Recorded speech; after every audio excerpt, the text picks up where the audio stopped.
This ABC15 flash briefing is sponsored by Sanderson Ford. All roads lead to Sanderson Ford. And good morning on a Wednesday. Nick Saletti here with our top stories. Police are investigating the first officer-involved shooting in the Valley this year. It happened near 35th Avenue and Broadway. Police say somebody called police about a home break-in, and officers found the suspect holding a pair of scissors.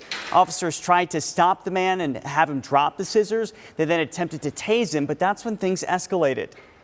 It was after the attempts. Again, there were multiple taser attempts attempted, all of which were ineffective. After the attempts to tase, the man did lunge at the officers, at which point the officer-involved shooting happened.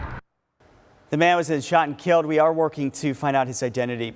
Now to what's happening at the border. Crews are starting to remove the shipping container border wall that's currently in place. It's part of a settlement reached between the federal government and former Governor Doug Ducey. Containers have been serving their purpose and restricting access into the United States. Well, the estimated $95 million job to place 3,000 containers was about a third of the way complete before it was called off. Containers closed border gaps in Yuma County, but were also placed in the Coronado National Forest. Crews arriving to remove 3.5 miles of those double-stacked containers. Conservationists are concerned about the wildlife and habitats impacted by the placement and removal of the walls. Raphael Valley and the Huachuca Mountains are a hotbed for biodiversity, and this is a crucial migration corridor for many species here, the most notable of which is the jaguar. A state contracts released to Scripps News by environmentalists show it's going to cost taxpayers more than $75 million to remove the containers. New this morning, Hamadeh filing a motion for a new trial in connection to the November election. The Republican candidate for Attorney General narrowly losing the race to Democrat Chris Mays by 280 votes. Hamadeh now asking the courts to inspect and count the ballots. A judge already threw out the first case. Mays was sworn in as Attorney General just 2 days ago.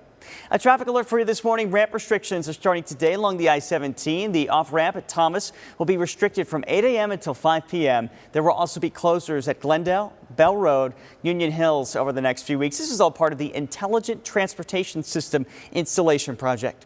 Turning now to new developments in the murders of 4 University of Idaho students. One of the victims was originally from Arizona.